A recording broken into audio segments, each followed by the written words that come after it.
Amigos, les habla el abogado Roger López y en esta oportunidad voy a hacer breves consideraciones acerca de la validez de la ley penal.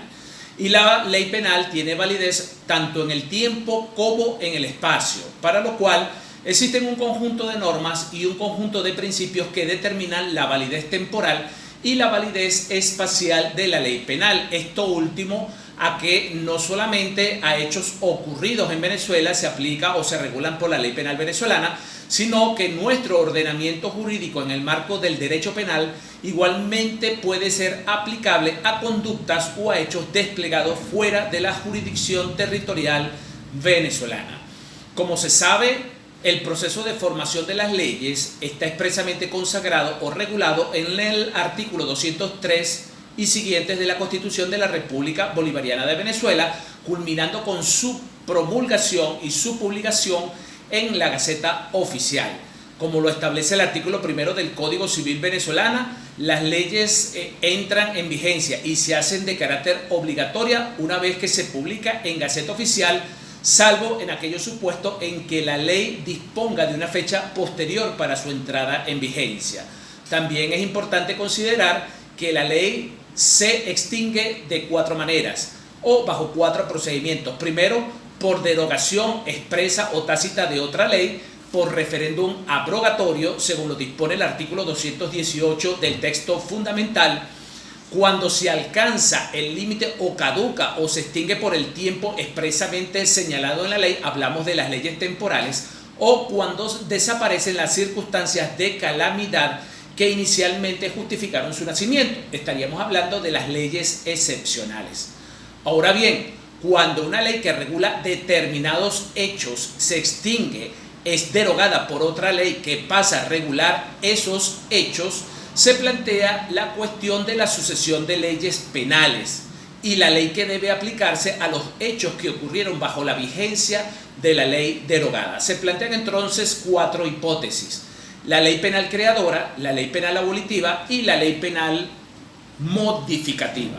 Ahora bien, el tema de la sucesión de las leyes penales o el problema de sucesión de leyes penales se regula en términos generales por el principio de irretroactividad de la ley penal. Esto es, que la ley no puede aplicarse a hechos que ocurrieron después de su extinción.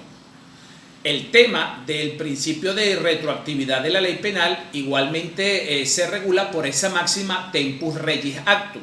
Es decir, la ley se aplica a los hechos que ocurrieron bajo su vigencia, o lo que es lo mismo, los hechos solo pueden regularse por la ley que esté vigente para el momento de su realización. Igualmente, el principio de irretroactividad de la ley penal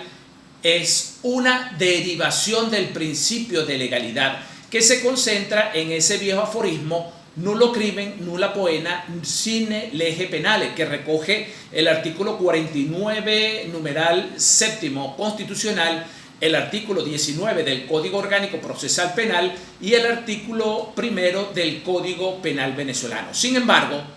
hoy día, pleno siglo XXI, mes de octubre de 2019,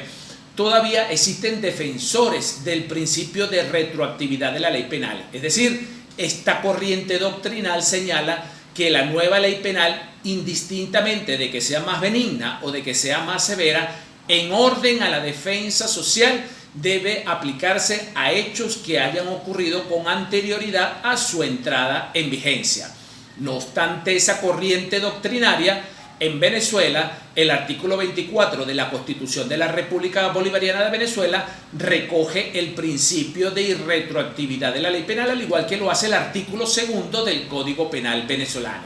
Es decir, ninguna disposición legislativa tendrá efecto retroactivo, salvo en aquellos casos en que imponga una menor pena o en aquellos casos en que sea más favorable para el reo. Una ley es más favorable para el reo no solamente tomándose en consideración la cuantía y la especie de la pena, sino que a tal efecto debe considerarse las penas accesorias, las circunstancias agravantes y atenuantes del delito, la calificación del delito, las causales de extinción del delito y de la pena, y en definitiva,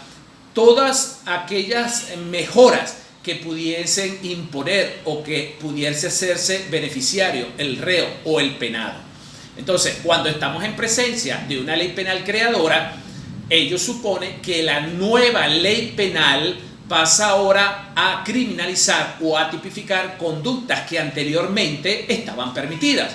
En este supuesto de la ley penal creadora, pues aplica el principio de irretroactividad de la ley penal. Para la hipótesis de la ley penal abolitiva, es decir, para aquellos supuestos en que surge una nueva ley que descriminaliza, que le quita el carácter típico a la conducta y ahora convierte lo que antes era una conducta prohibida, ahora la hace permitida, entonces en el caso de la ley penal abolitiva se aplica el principio de retroactividad de la ley penal. Y para el caso de la ley penal modificativa, es decir, aquella que modifica el régimen penal para hechos que anteriormente estaban contemplados como delito, si esa nueva ley favorece al reo, se aplica el principio de retroactividad de la ley penal. Por el contrario, si la nueva ley modificativa penal es desfavorable para el reo, entonces aplicará el principio de irretroactividad de la ley penal. Mis queridos amigos, espero que este tema haya sido un tema de actualidad penal,